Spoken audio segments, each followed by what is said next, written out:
আসসালামু আলাইকুম। আজকে আপনাদেরকে আমি আলু ফুলকপি দিয়ে ডিমের ঝোল রান্না করে দেখাবো। এই জন্য প্রথমে আমি ডিমটাকে সিদ্ধ করে নেব। এখানে আমি 3টি ডিম সিদ্ধ করে নিচ্ছি। চুলার মধ্যে সসপ্যানে পরিমাণ মতো পানি দিয়ে ডিমগুলি দিয়ে ঢেকে 10 মিনিটের মতো আমি ডিমগুলিকে সিদ্ধ করে নেব। ফুল আছে, ডিমগুলি সিদ্ধ হয়ে গেছে। এখন নামিয়ে আমি ডিমের খোসাটা ছাড়িয়ে রেখে দিয়েছি। আর এদিকে যেই প্যানে আমি রান্না করব সেই প্যানটা বসিয়ে পরিমাণ মতো তেল গরম করে নিয়েছি। এখন এখানে আমি ডিম 3টা ছুলে নিয়েছি আর আলুগুলিকে কেটে নিয়েছি, ফুলকপি কেটে নিয়েছি। এখন রান্নায় চলে যাব। তো প্রথমে আমি ডিম 3টাকে ভেজে নেব। এজন্য তেলের মধ্যে প্রথমে 1 চিমটি লবণ, 1 চিমটি হলুদ গুঁড়া দিয়ে দিলাম। হলুদ গুঁড়া দিয়ে আমি ডিম 3টাকে দিয়ে দিব, তেলের মধ্যে দিয়ে ভেজে নেব। 3-4 মিনিটের মতো আমি ডিমটাকে পোড়া পোড়া করে হালকা লাল লাল করে ভেজে নেব। যখন ডিমের গায়ে হালকা লাল রং চলে আসবে তখন আমি ডিমটাকে তুলে নেব।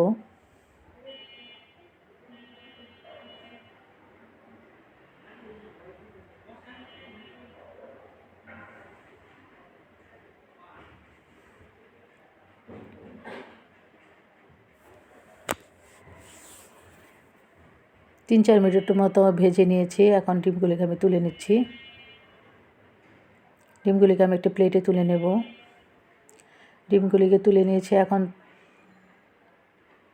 প্যানের মধ্যে যে অবশিষ্ট তেল রয়েছে সেই তেলে আমি পরবর্তী রান্নাটা করব। এখানে আমি প্রথমে পেঁয়াজ কুচি দিয়ে দিচ্ছি।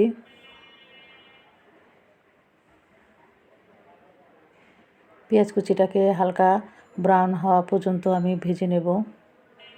যখন পেঁয়াজের রঙটা হালকা ব্রাউন কালার হয়ে যাবে তখন আদা রসুন বাটা দেব। এখানে আমি 1/4 চামচ আদা বাটা, 1/4 চামচের মতো রসুন বাটা দেব। আদা রসুনটাকেও আমি 2-3 মিনিটের মতো পেঁয়াজের সাথে ভেজে নেব। পেঁয়াজে যে আদা রসুনের যে কাঁচা গন্ধ, যে স্বাদটা থাকে সেটা চলে যাওয়া পর্যন্ত আমি ভেজে নেব।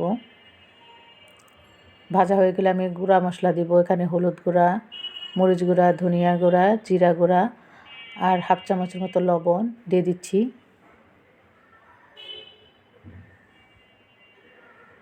গুঁড়া মশলাটাকে তেলের সাথে 1-2 মিনিটের মতো আমি ভাজবো।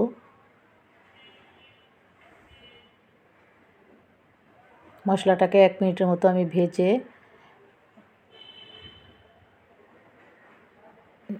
নিচ্ছি। 2 মিনিটের মতো ভেজে নিয়েছি। এখন আমি আলুগুলি দিয়ে দিব। যেহেতু আলুগুলি সিদ্ধ হতে সময় লাগবে তাই প্রথমে আমি আলুগুলি দিয়ে দিচ্ছি। আলুগুলিকে মশলার সাথে একটু নেড়ে চেড়ে ভেজে নেব। 2 মিনিটের মতো আলুগুলিকে মশলার সাথে আমি ভাজবো।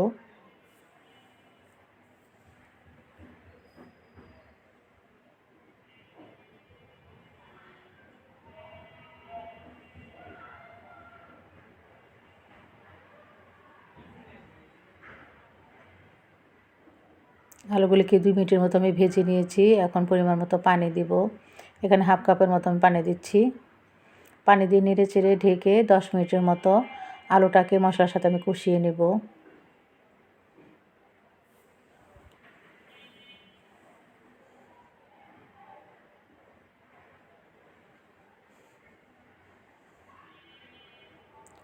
দশ মিনিট পর ফিরে এলাম। ঢাকনা খুলে দিচ্ছি। ঢাকনা খুলে নেড়ে চেড়ে আমি ফুলকপিগুলিকে দিয়ে দেব। আমার ভিডিওটা যারা নতুন দেখছেন তারা প্লিজ আমার চ্যানেলটাকে সাবস্ক্রাইব করে আমার পাশে থাকুন। ফুলকপি পিসগুলি দিয়ে ভালো করে নেড়ে চেড়ে ঢেকে আমি আরও 5 মিনিটের মতো কষাবো।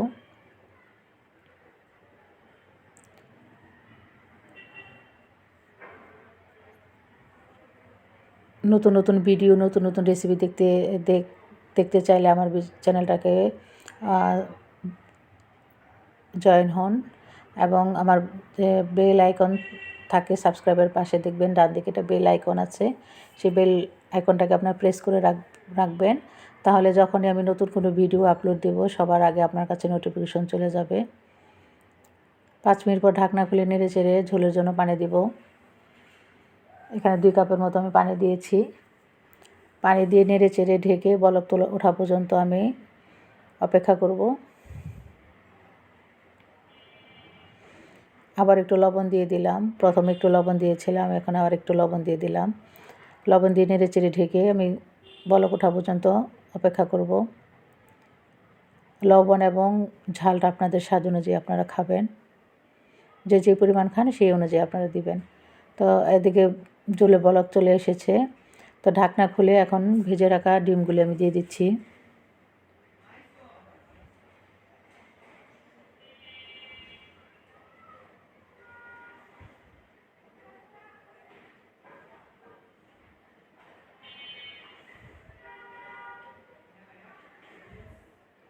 ডিমগুলি দিয়ে নেড়ে চেড়ে ঢেকে আমি 5 মিনিটের মতো রান্না করব।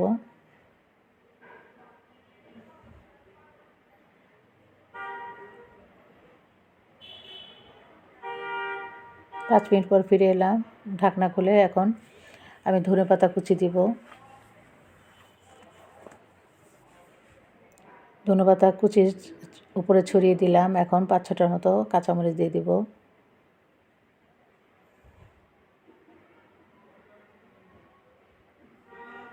কাঁচামরিচটা দিয়ে এখন ভালো করে নেড়ে চেড়ে ঢেকে আরও 3-4 মিনিটের মতো আমি চুলার উপরে রান্না করে নেব।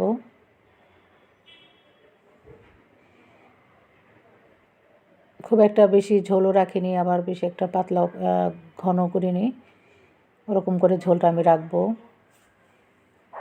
তো 3-4 মিনিট ফিরে এলাম। ঢাকনা খুলে দিলাম। তৈরি হয়ে গেল ডিমের ঝোল। এখন চুলাটা আমি বন্ধ করে চুলার উপরে আমি আরও 5 মিনিট রাখবো। এর মধ্যে ঝোলটা আর একটু ঘন হয়ে যাবে। তো তৈরি হয়ে গেল আলু ফুলকপি দিয়ে ডিমের ঝোল। আমার এই রেসিপিটা যদি ভালো লেগে থাকে প্লিজ লাইক কমেন্ট শেয়ার করতে ভুলবেন না। আপনাদের একটি লাইক কমেন্টস আমাকে অনেক উৎসাহিত করবে এবং শেয়ার দিলে অনেকের কাছে ভিডিওটা দেখার সুযোগ পাবেন। আর আমার ভিডিওতে যে অ্যাড আছে অবশ্যই আপনারা ধৈর্য সহকারে পুরো ভিডিওটা দেখবেন। আল্লাহ হাফেজ।